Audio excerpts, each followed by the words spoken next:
All right, here we are. We are on location in the United Kingdom. Of course, as everybody knows, we are on tour. We're doing these shows in front of a live audience. You can't hear them. They're cheering their heads off. It's crazy. But this is a directional mic, very good one, so it's not picking up, any of that sound. Definitely not Philadelphia. So, yes, we have been... Why did you grab... He went back somewhere and has a stack of something, and now we're going to have to... All right. So, yeah, but we are on location. It's a beautiful area, beautiful place. It's a little dour. The food sucks, but it's a lot of fun. We are now, today, going to talk about a movie we just watched. It is The Graduate, the 1998 movie, The Graduate, with Dustin Hoffman. Hello, darkness, my old friend. Hey, there's the award-winning scholar. We're all very proud of you, Ben. What are you going to do now? I was going to go upstairs for a minute. Oh, I meant with your future, your life. Left its seeds while I was sleeping. And Van Wilder. So this movie, of course, we just watched it. It has some of the best music. Yeah, it's from all Metallica. All? The cerebrum has suffered massive and irreparable damage.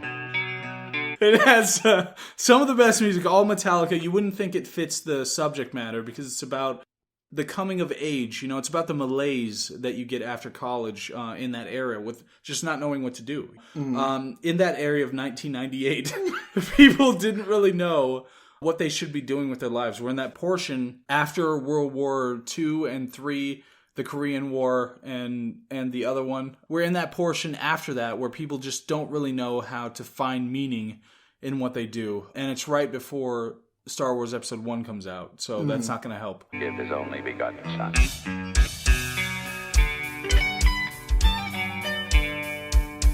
Yeah. Yeah, so The Graduate. Dustin Hoffman, great actor, classic actor. What did you think about The Graduate? I thought it was odd that they had him be developmentally impaired. Mrs. Robinson, you're trying to seduce me. For the whole movie.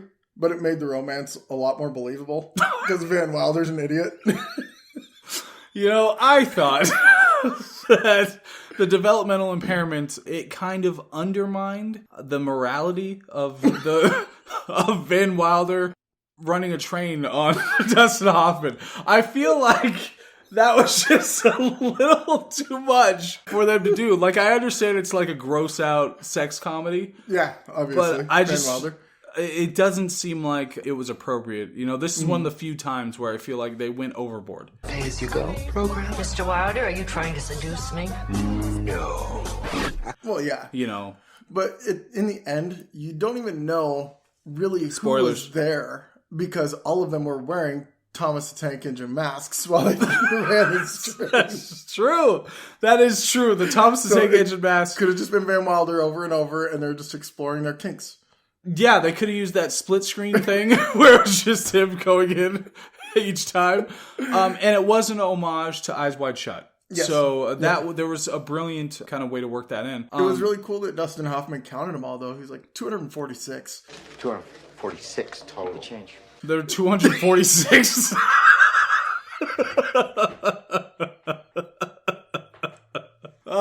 Yeah, so that took a while, but it was, like I said, I think that scene was a little overboard, but it was so long. It did have, there was a heart to it, you know, that you didn't really expect to come out of it. When Dustin Hoffman exited that bedroom and said 10 minutes to Wapner, that you felt that, Yeah. You felt that because wheelchair. they all made He couldn't walk out of 246. No one can. But they all made sure to finish before his show came on. Yeah, you know, of course, so yeah. it was very thoughtful of them, even though there are 246 of them. So yeah, there are so many things about this. You know, it's a classic, obviously, but Dustin Hoffman, Charlize Theron, Yep. Was one of the 246. Obviously. They, She just kept saying her name over and over. well, what are you going to do? She didn't have a whole lot of lines. Yeah, but she wasn't even supposed to be playing herself. She had a name tag that said Joseph on it. She just kept yelling out Charlize Theron. It was kind of hard to believe she was really Joseph in that movie. It struggled, but I think it was part of his disability, that he thought that he was Charlize Theron. So I think she was going for something pretty complex there. Yeah. Yeah.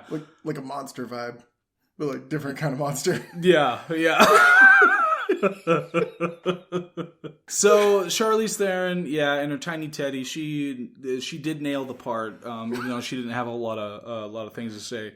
Dustin Hoffman was great. Tom Cruise shows up again. I think he's been in every movie. Every one that we've done so far. Well, he's been in at least one movie. He had to be the hype man for when they sent all of them up with Bruce Willis up to that asteroid to try and destroy it before it destroyed Earth. Yeah, that was the nickname that they gave to Dustin Hoffman's ass, was the asteroid. So we gotta send you all in. We gotta drill. Yeah. Ving Rhames guest starring as the White Horse. Ving Rhames, yeah. Steve Buscemi. Steven Tyler, Ben Affleck, Liv Tyler. I mean, there were a lot of big names in this. That wasn't the only thing big about him. About which one? All of them. Liv Tyler and her pepperoni nipples.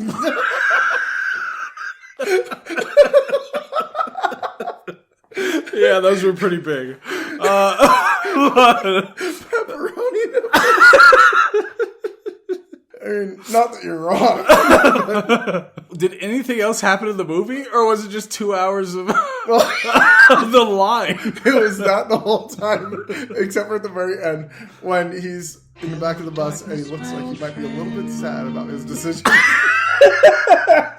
I like that he's just a little bit sad. So I'm going to have a second thought about that.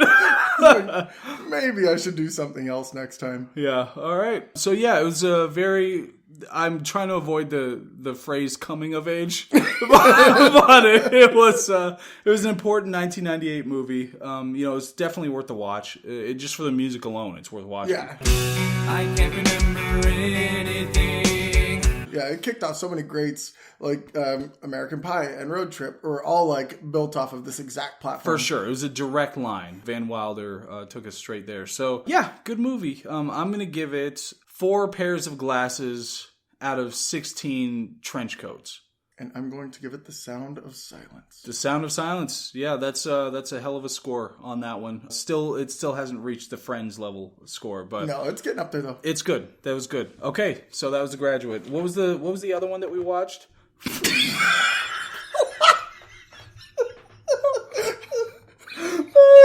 Okay. So we watched... Yeah, I remember it clearly. I remember every detail about this movie. Baraka. Baraka, the movie.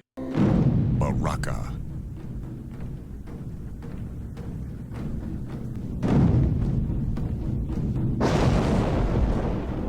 It's about mountains and culture in general. Is that a solar eclipse? Is that what we're looking at? It's about culture for sure. Culture and mountains. You've definitely watched this documentary with no words start to finish, right? Yeah, we watched it together. Yeah, Baraka. So something that we grew up with was Baraka. He had the things on his fists, the slicey swords. Things. Yep. Yeah, the swords on his fists. He sliced people up. Of course, he had to do all this with no words, so we didn't really know his motivation throughout most of the movie when he was slicing mountains and things. But it really helped to have him, though, because he cut short that 15-minute scene of somebody just doing the helicopter dick, and thankfully he came through with the sword arm. I thought that was actually really an inspiring performance at that time. The helicopter dick. To go 15 minutes straight with it? But That's really impressive. He was taking off. Like he was leaving the ground. Yeah. And obviously it must have been Baraka's jealousy, at that moment, because he can't helicopter dick off the ground. So that's why he had to attack him. Yeah, of course. And I see what you mean. It did seem like 15 minutes straight of it was a little too much. And that's, of course, we felt that when Baraka was feeling that. and had to end it so abruptly. But like I said, I feel like it was an inspiring moment and something that could inspire the next astronaut, who's trying to go to the moon or trying to helicopter dick. I mean, it would have been an inspiration, but we didn't get that because Baraka had to step in. And maybe that's kind of the gravitas of the story.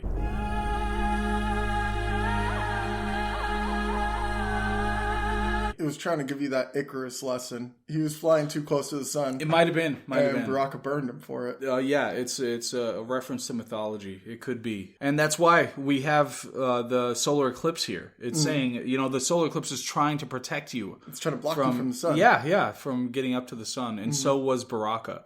So Baraka, it makes sense now that he was a spherical object.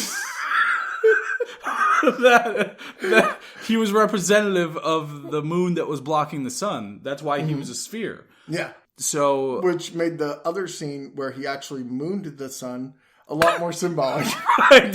It was more symbolic than literal when he had to moon the sun as the moon. Yeah. That's definitely true.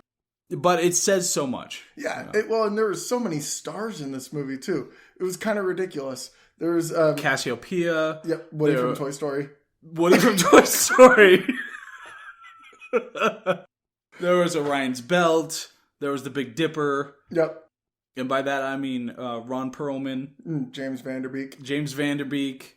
And so, I thought that Woody and James Van Der Beek, they were really interesting. Obviously, the first half, the whole movie, you have no words. Nobody says anything, so you don't really know. First half was Baraka doing his thing and chopping up the helicopter dick guy. Second half was James Van Der Beek and Woody on an exploratory journey under the water. Yeah. So we get we get the mountains, we get the top, and we get under the water.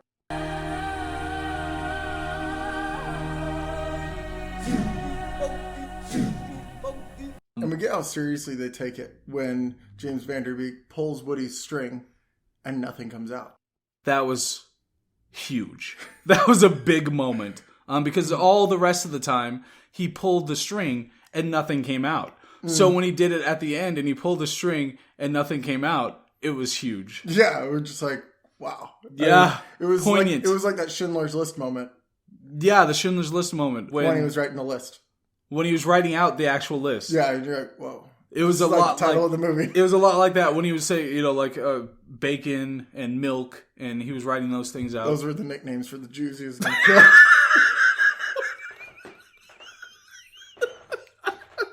It's so much more offensive he called one bacon. That's amazing. But he didn't even kill the Jews he was saving. Never mind, we haven't done Schindler's List yet, so maybe that is what happens. Schindler's actually making a kill list and naming them stupid names. Hey, Bacon! Bacon, get over here! So it was like Schindler's List in that way. I thought the choice to not have any words was kind of a dick-ass move. They could only communicate through sign language and literal screaming. Yeah, just actual screaming and sign language, meaning they would write on a sign what they were trying to say. No, but it was all just like foul language. Yeah, but it was only an Ithkil too, so you had to be able to speak Ithkil to be able to understand what they were saying. And we tried to translate, but we saw it in theaters, so we couldn't, we couldn't take pictures of it. I mean, we took pictures of it, but we couldn't take pictures of everything that was being said. So we just took pictures of our favorite parts, and it just so happens all of that was a helicopter dick scene, and there was no words the whole time. We filled our phones with helicopter dick footage, and we just did not have enough room for anything else. But I think it probably would have been something, really important to the movie that would have changed the way that you really looked at it if we could have known what they were saying to each other.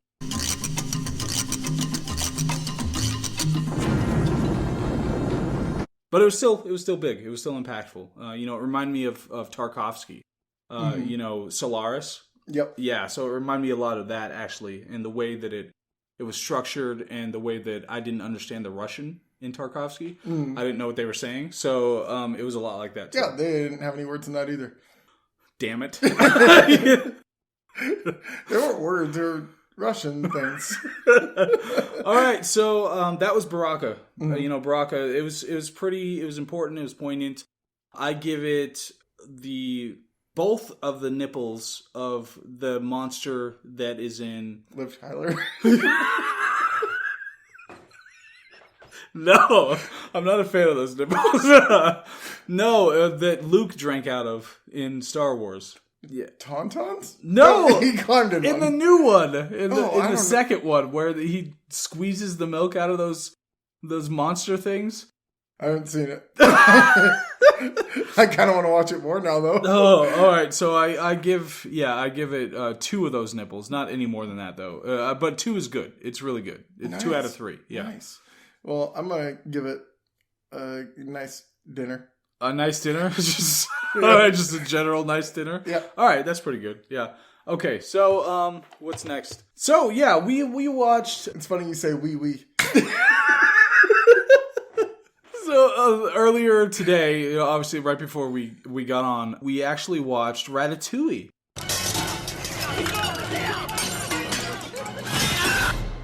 The Disney Pixar joint, it has some wonderful people. It's got the comedian from Watchmen. Ra's al Ghul. Ra's al Ghul, yeah, the who's in Watchmen, yeah. So he's actually the lead. He plays the rat, but it's actually Liam Neeson in rat ears. Yeah, obviously. Yeah. So that was good. So what happened in Ratatouille? Well, at first I thought it was going to be like a whole movie about soup, but I realized that in French, ratatouille actually means rat tattooing, and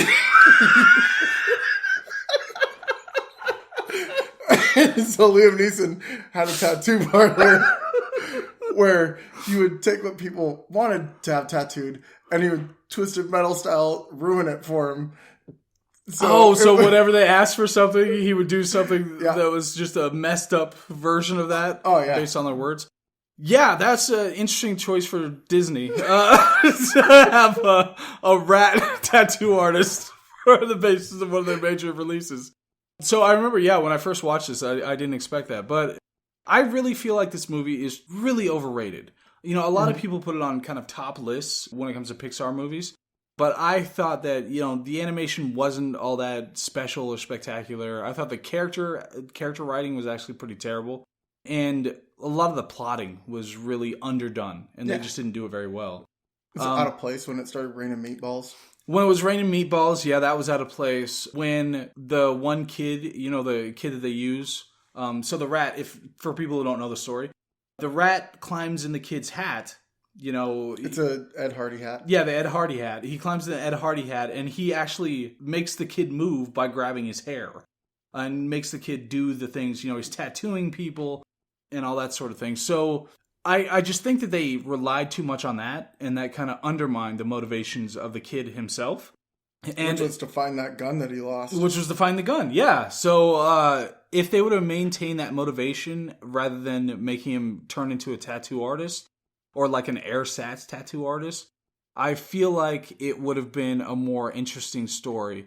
And then, when the one girl, Mike Tyson, when she became the villain in the story, I think it picked up a lot because they do the face tattoo and it's not quite right because it's like really ornate and all this stuff. And he's like, I want a dick. And so there's the conflict there. Yeah, because, wanted a dick and he was made to look like a dick.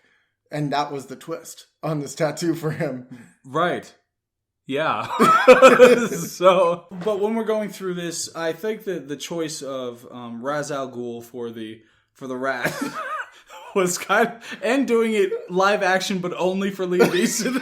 I thought that was not a good choice. It just didn't make sense that a full-size Liam Neeson can stand on the head of a kid under a hat and be able to direct him with the hair. Well, the thing is that it wouldn't have worked all live action for that very reason. They went through so many actors that Liam Neeson stood on. He killed 7 children, yeah. So it just didn't line up. Great hot air balloon chase scene, but it was happening in the background of the actual movie, so we don't know really what happened with it, but it looked like it was pretty cool. Right, it was for another movie. Yeah, we hope we see that in another movie sometime. So, they were doing something in the foreground while this hot air chase scene was in the background. And, there's like Bruce Willis and Tom Cruise were chasing each other in the hot air balloons. But we didn't get to see what happened with that. There was some good action. There were some good action beats, like when they get into that UFC match and Tom Hardy has his arm broken. By Ed Hardy. By Ed Hardy, yeah. And then when over his other hat. And when the the other animals rise up because there's this conflict because the one kid doesn't want to be stepped on by Liam Neeson rat anymore. So when the other animals rise up and the frogs come in and the frogs start doing the frog splashes onto the people. That makes sense. Yeah, I thought that was actually a nice addition. It was a nice twist. Yeah. So that part was good. Directed by Christopher Columbus. Christopher Columbus. All of the anti-Native American hate that he put in this movie. I was trying to ignore it. That was a little bit distracting. I was trying to ignore it. Yeah, all that stuff about the Native Americans being savages and sacrificing children and being drunks and gambling a lot and all that. I mean, it's all on the Wikipedia page. I verified that's all accurate. Yeah, just look up Christopher Columbus, real history, and then you'll be just as disgusted as we are. I meant about the Indians. You look that stuff up. It's all accurate. They're all those things. But I still think it was insensitive, to put it in a movie like this, especially one by Pixar. A lot of children are going to see this. Hopefully. Yeah, and I think it has good lessons for them. Yeah, some good lessons, like don't stand under Liam Neeson when he's pretending to be a rat. Well, and check under your tattoo artist's hat to make sure you're going to get what you're actually asking for. Right, yeah. So those are important lessons. Don't trust them if they're bald. Wait, wouldn't that help, though? If they're bald, they can't be directed by a rat under the hat. Yeah, but you just can't trust a bald person in general. That, again, I checked the Wikipedia page. That was true, too. That's very true. But yeah, so overall, like I said, it's overrated generally. I like the frog splashing. I liked the parts with Mike Tyson were good. But other than that, there were a lot of things that just, I don't know, left me kind of hollow. I wanted a little more out of the storytelling. Yeah. Anything else to say about Ratatouille? Nah. No? Have you ever tried it? To tattoo? Yeah, to tattoo in somebody? French? Yeah. Have you ever tried that? Yes. Did it go well? Yes. Okay. I was pretty good. No, that's good. So I'll do... My score is going to be 47 Ronin out of John Wick 2, I think is what it's going to be. Yeah. Nice. I think that's probably the right score for this one. That makes sense. Yeah. So what do you give it? Both of them Tom Holland movies. I like those. You give it both of them Tom Holland movies? No, do you like those? No, I like I think that's a good score. That's a reasonable score for this. My score is actually going to be a VHS copy of Dragon the Bruce Lee story. That high? Yeah. Wow, you really like this. Yeah. That's crazy. But, I mean, if that's how you saw it, that's how you saw it. Okay. Okay, I guess we'll have to accept that. We have to do another one. Hey! Yeah, we watched this one. So this one, Rushmore, for people who haven't seen it. All these legends, there is one that stands above all others. Sharp little guy. He's one of the worst students we've got. It's got Chris Tucker, Jackie Chan. It's about the mountain, Mount Rushmore. Rushmore Hour, yeah. So obviously, anybody who hasn't seen it, there's this big traffic pileup of everybody trying to drive over Mount Rushmore. Mm-hmm. So it's Rushmore Hour, Chris Tucker, Jackie Chan, and they have to find criminals just within this traffic issue, Yep. And luckily they have our star of the movie, Jason Statham, as the overachieving... What's the secret, Max? The secret? High schooler. Yeah. That wants to come up with all sorts of clever ideas to help catch all these people. And it's great, yeah, because he actually has a flaw too, because he doesn't get very good grades, but his extracurriculars off the charts, including like his kicking and things like that, just amazing. Yeah, well, and he also has the go-kart, so he can go in between the cars so much easier than Jackie Chan and Chris Tucker. They just scream at each other for most of the movie. Yeah, they're minorities. Transporting in between all the cars very easily. Right. So, Jason Statham gets to do that. And he falls in love with his teacher, obviously. Mm-hmm. That's a big part of the story. Mrs. Doubtfire. Hello! Falls in love with Mrs. Doubtfire. And this is a reanimated Robin Williams who's playing this. Of course, I thought it was a really bold choice to reanimate him with electrodes to play this character. By reanimate, you mean because he was animated as a genie in the labyrinth? Exactly. They animated him again. In the labyrinth, yeah. Good job. He's the genie again. In the labyrinth. Yeah. In this movie. So that's how they animated it, was with the electrodes. To make him into the blue genie Mrs. Doubtfire. Yeah, that's true. So that's the one that Jason Statham falls in love with. And they have a really contentious thing at first because she's trying to maintain her professionalism and clean his house. She's dating, actually, the doctor, Patch Adams. Was Remember the dinner scene? Oh, the dinner scene with so it's the genie in the with Luke Combs. With Luke Combs, the singer? Yes. Okay. Luke Combs in his OR scrubs. Nurse's uniform guy. These are OR scrubs. Oh, are they? So Luke Combs in the OR scrubs, obviously best friend of Mrs. Doubtfire. Yep.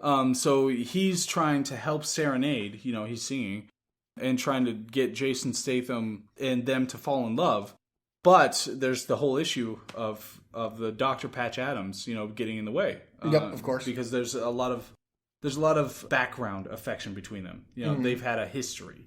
So there's that whole thing. But where the hell are Chris Tucker and Jackie Chan? They're stuck in traffic, dude. They're still in traffic? Yeah, the whole time. It's time, homie. Kiss me, little one. But everybody's in traffic, so the dinner scene happens in the car. when they were in an RV. Yeah, in an RV. There's a dining table in the back. Yeah. So it's a nice scene. It's a really well done scene because it's Wes Anderson. Mm-hmm. I mean, it looks beautiful. It's well shot. It's well acted. It's great pace. Lots of humor. A lot of really good things about that scene. But I thought it was really bold to do the whole thing in a traffic jam on Mount Rushmore. Max Fisher. Come on, Dad. There's going to be girls there. I'd rather die. Pull your head out of your... Well, mostly because they don't allow cars on the mountain normally. Yeah, so this was everybody running from the War of the Worlds. Yeah. When Tom Cruise and Dakota Fanning had the weasels attack. Yeah. So there was that giant weasel attack. They had hid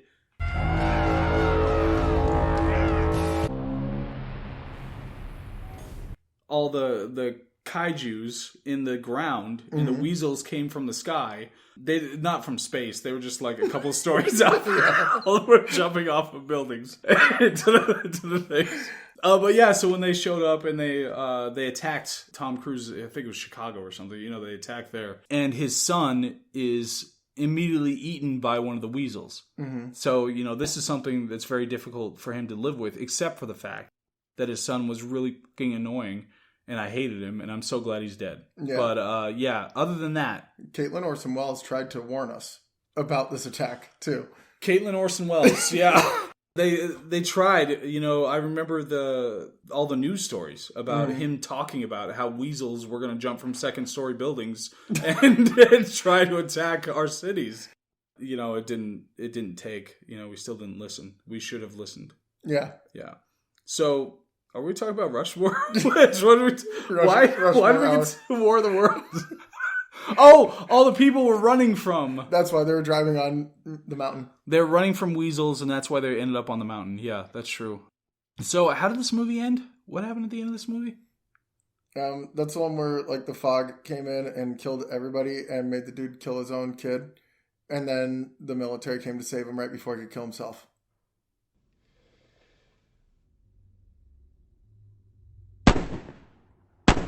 And it was based on a Jane Austen book, and I thought it was weird. It didn't fit. It didn't fit for them to mash those two movies there at the end. No. Because everything else was perfectly fine just before that moment. But then that moment came and we're like, you know what? This doesn't seem like it fits. Yeah, I like a lot of the cinematography. A lot of the effects and stuff were actually really cool, and the setup was great. I like how often they broke the fourth wall and just talked to us as an audience. throughout the whole movie?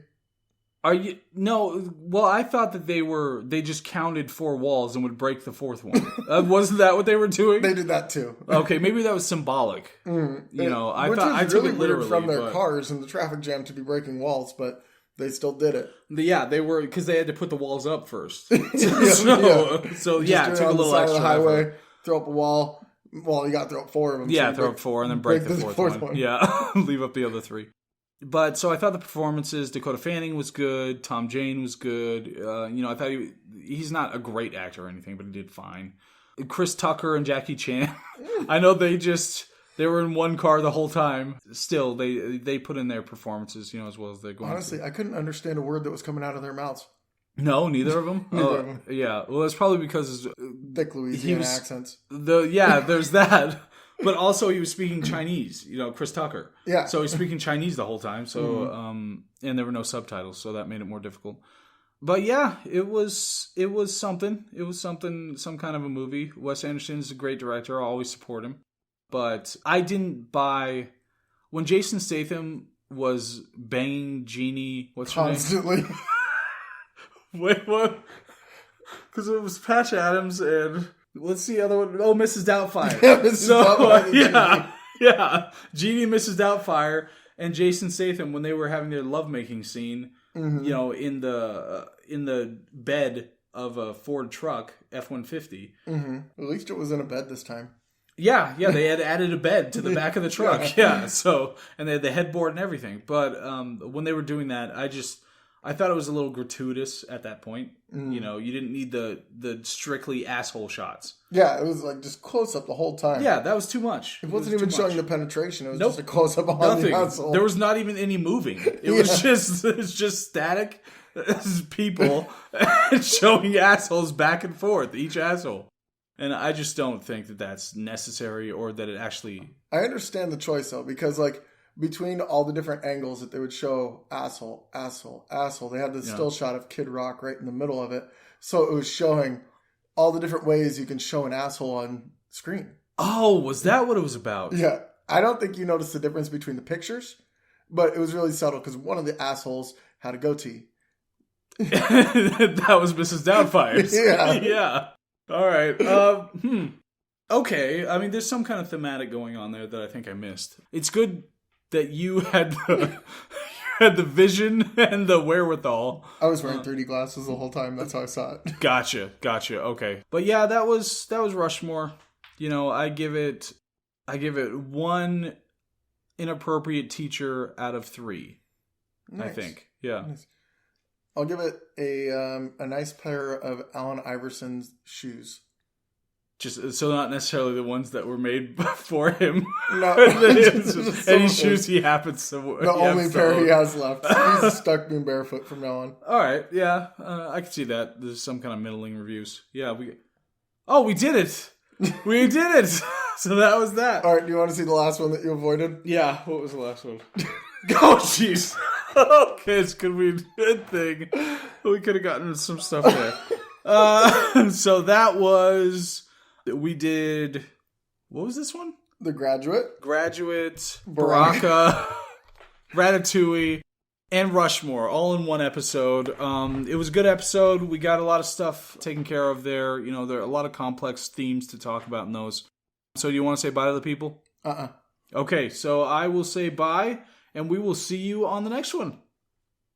Bye.